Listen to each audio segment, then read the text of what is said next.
I have a local touring client with a national band, and he has had a string of rotten luck. Bad power on a stage took out three of his amps, two Bogner Shivas and a Marshall DSL. Um, he has not brought me the DSL yet. He brought me the two Shivas, and they're the newer style Shivas. They're 10, 15 years old. And on both of them, the switching power supply that Bogner used for the 12.6 volt DC, which is used for switching and for all the tube heaters, including the output tube heaters, well, they burned. Um, just, it's a lot to expect of an ancient SMD thing.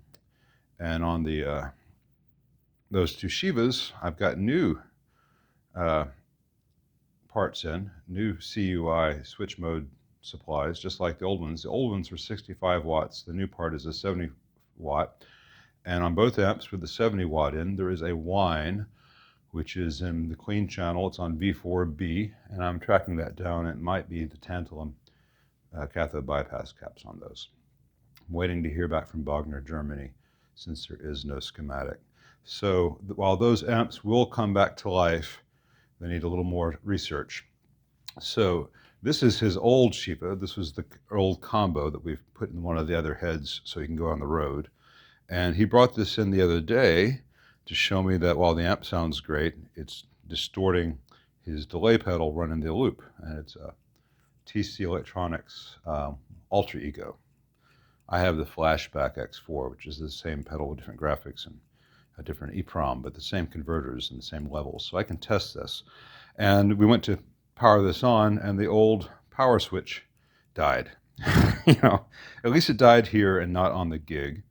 I knew that it was kind of physically tough to switch, but it finally failed. It failed right in front of him. And I got the new part in to replace it, and it's the wrong part. So fortunately, I live in the same town a good parts vendor is. I'm about to drive 40 minutes total to get the correct part.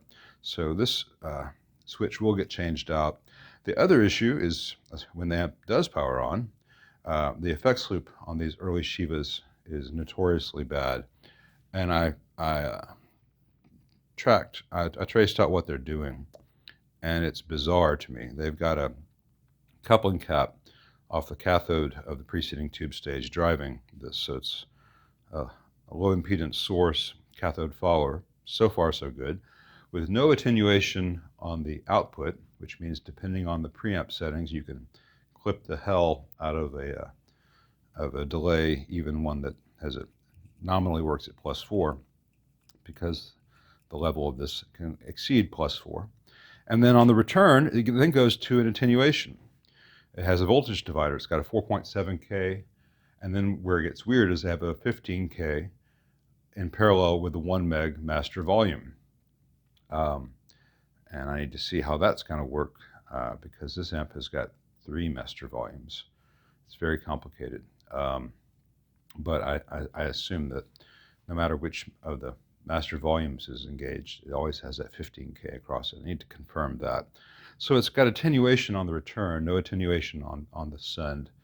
And what I'm going to do is I'm going to move that 4.7K, 15K voltage divider to in front of the send, and we'll remove that from the return, which will mean that it'll have a low output impedance with a attenuation on the send, and then full signal coming back to the return, which will have a 1 meg input impedance, which should be better for all pedals. Almost everything that you do, unless you're using some very specific rack gear, will be happy with a 1 meg input impedance. And everything everything that you're using in an effects loop will be happy with that, about 20K. It's a little bit less than that. Let's call it a 10K output impedance. But that 4.7K, 15K gives me about a 75% drop attenuation. And if that's not enough, I'll test it with my pedal. I can tweak the ratio until we get something that does not overdrive the pedals. And then it's just a matter of, he never uses the master on 10 anyway, so there's plenty of gain available. If there's any level drop from whatever the divider on the send ends up being, there's plenty of gain available in the output. If he, it might be that he used to run the master volume at 10 o'clock, now he'll run it at 10:30. It's not going to be huge. So that's the easiest way to make this amp roadworthy with his effects loop.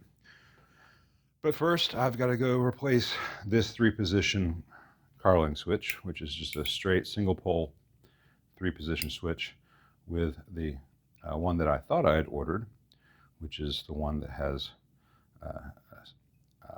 3-position with a standby function, which will replace this old switch, and it'll work fine. The Shiva is kind of funky in that the standby position is not shutting off any power to the output tubes or anything. All it is tripping a relay, and that relay controls whether you have signal going to the speakers, or maybe it's controlling whether you have signal going to the output tubes or something. I can't quite tell because there is no freaking schematic for this thing. And it's one of the things I could trace it out. I could figure it all out, but I don't want to spend the time unbilled to do that. Neither do I want to bill the client to figure out what would be instantly obvious if the company, in this case Bogner, shared the schematic for service personnel.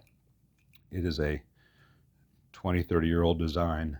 Trust me, if I were going to build a high gain amp, I would not start by copying a Shiva. Anyway, let me run and get the right part, and then we'll do this repair, and all should be well. All right, got everything done, and the standby power switch works great. I've got the effects loop levels sorted out so that the delay is not clipping. Now I've got the dirty channel pretty much dimed. I don't have it fully dimed here because when it's saturated you can't hear transients that are breaking up. But I've tried it both ways, fully saturated and here where you're kind of Marshall-esque.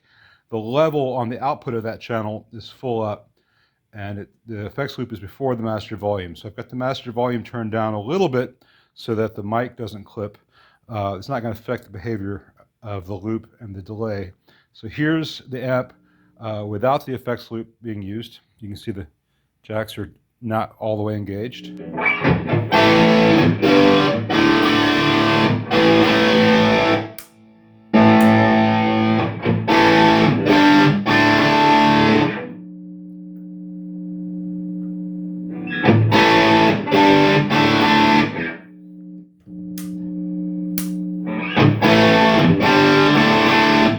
And that's running through the TC Flashback X4 with the delay off, but you're still going through the analog digital converters. So if I turn on the delay with the delay level off,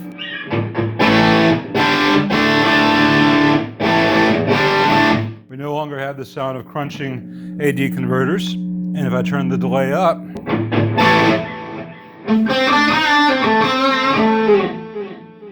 turn it, get the mix a little bit more like a stage thing.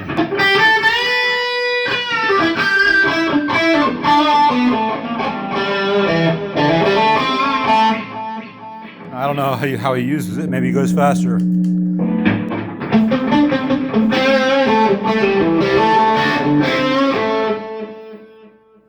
Or maybe I'll do like a YouTube guitar demo.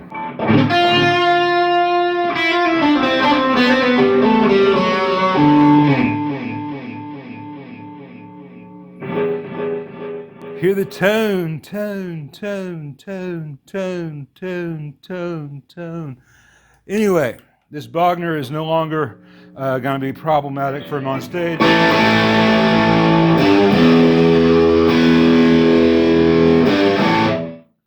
So I think he'll be very happy.